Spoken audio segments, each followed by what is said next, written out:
ça. Oh là là. Vous avez vu le type là-bas au fond? Vous l'avez vu? Toi, c'est comment tu t'appelles, toi? Jean-Marc. Jean-Marc, tu l'as vu le type là-bas? Regarde. Oh là là, tu as vu la frime? C'est Marcel, ça. Encore, il a acheté son short et son chapeau de Proust chez Yves Saint-Laurent. Oh, toi, tu ne peux pas t'habiller chez ta fille, hein? Le touriste de luxe qui traverse l'Afrique comme un film en 3D. Et ensuite, il pérore dans les dîners en ville, sur l'aventure. L'aventure avec un grand... Ah! Une grande marée l'aventure, hein? Quand ils auront traversé ce que j'ai fait, alors là, oui, on pourra en parler, mais pas avant. Tel que vous me voyez, je viens de faire le tasse arrondi, avec baroudeur sans frontières. Votre réputation n'est plus à faire. Tout le monde sait que l'agence Colombani est la plus performante de toutes les agences matrimoniales. Mais reconnaissez que votre idée de slogan était tout de même exagérée. Monsieur Michaud. Laboratoire Michaud au rapport. Bonjour, monsieur Michaud. Vous allez bien? Affirmatif. Est-ce à dire que votre dernière rencontre se sont bien déroulées? Négatif. Négatif? Comment ça, négatif? Encore une fois, vous m'avez envoyé en manœuvre sur un terrain miné. Comment ça?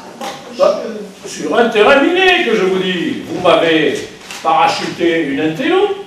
Il est bien spécifié sur ma fiche. J'ai dit pas d'intello. Mademoiselle Séraphine. Chère mademoiselle Séraphine, mais entrez donc. Alors, quel bon vent vous amène? Le vent de la révolte, madame Colombani. J'ai payé vos services pour trouver un conjoint, et non pour me voir infliger tous les mufles de la planète.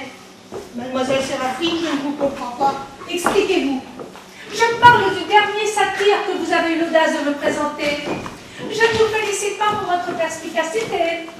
Savez-vous que ce triste cire a tenté d'abuser de moi?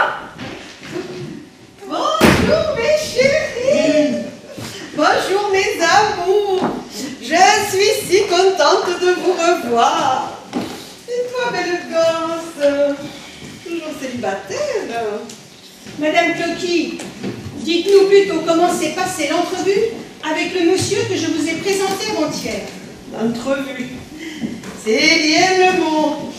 Parce que moi aussi, je l'ai appelé entrevue. Un vrai fantôme, ce type. Inexistant. Figurez-vous que nous nous sommes rencontrés à 8h30.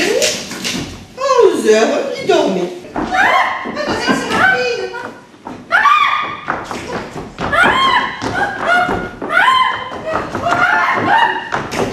Monsieur Michaud! Mademoiselle Séraphine. C'est bien, monsieur Michaud. Pas de problème? Ça va, monsieur Michaud, mais comment vous sentez-vous? Que s'est-il passé? Je vous le repassez. Vous n'avez pas un peu fini tous ces va-et-vient?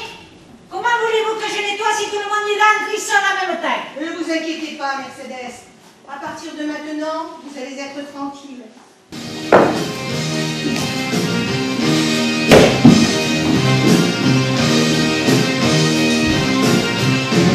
Vous étiez en train de me cambrioler, c'est tout. Montrez vos poches. Non, je vous assure, c'est une simple erreur. Je m'en vais. Laissez-moi pas. Ne bougez pas, restez là. Vous, dans une seconde, vous vous retrouvez avec des yeux comme les tomates. Mais puisque je vous dis... Il arrive de hurler comme ça, Alexia. On dirait une sirène d'usine. Oh, mademoiselle. J'en étais sûre.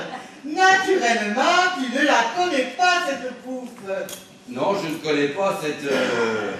Non, je ne connais pas. Même l'hypocrite, même pas le courage de prendre tes responsabilités. Il n'y a rien de pire pour un être humain que d'être un homme. Mais enfin, je peux savoir qu'est-ce qui se passe? Allez, arrête de faire l'innocent. Je sais pas ce qui me retient de t'en mettre un coup dans les naseaux. Tu veux me lacrymogéner? Ben, ça me gratouille. Mais Ça me chatouille bien aussi. Désigne-moi exactement l'endroit. Par là. Ou plutôt par là, oui. Par ici ou cela, par ici? Ah oui, me semble. Est-ce que ça ne serait pas rien à gauche, là où je pose mon doigt? Oui, il me semble bien que c'est... Quand j'enfonce mon doigt, est-ce que ça me fait mal? Oui. Il me semble bien que ça me fait mal. Est-ce que ça ne vous démange pas davantage quand vous avez mangé de la tête de veau à la vinaigrette? Je n'en mange jamais. Mais effectivement, il me semble que si j'en mangeais, ça me gratouillerait plus. Je vous l'ai déjà dit, madame, circulaire du 12 août 2025. L'oxygène n'est pas compris dans le forfait Sécu. Comblement du déficit des hôpitaux. Il est considéré comme élément de confort. De l'oxygène. Si vous y tenez, vous avez un distributeur d'oxygène à la tête de votre lit. Je sais pas dans la salle s'il y a des femmes qui ont leur mari qui ronfle, il y en a? Oui. Mon mari c'est pareil, mon mari Michel depuis le début il ronfle tout le temps. Au début il ronflait léger, il faisait le ronflement du débutant, il faisait le pneu qui siffle. Ça faisait de l'air dans la chambre. C'était pas une chambre qu'on avait, c'était une chambre à air. Mais 2 ans après, ça s'est aggravé, hein. Il a fait le pneu qui dégonfle. Ça fait drôle, hein. Tu te maries avec un type qui siffle, 2 ans après, il dégonfle. Vous faites un peu la même chose qu'un policier privé. On peut dire ça comme ça? Eh ben, ça ne m'étonne pas. Ah bon? Je l'aurais parié.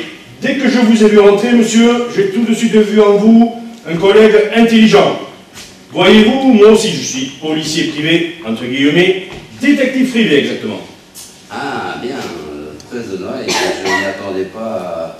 Oui, alors vous n'avez pas besoin de nos services alors. Non, ne vous sauvez pas.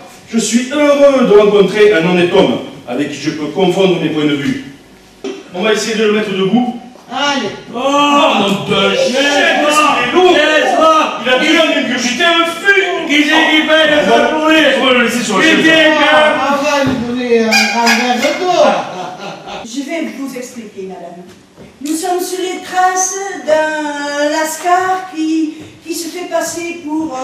qui travaille dans une société de l'aide à des gardiens de l'immeuble, justement.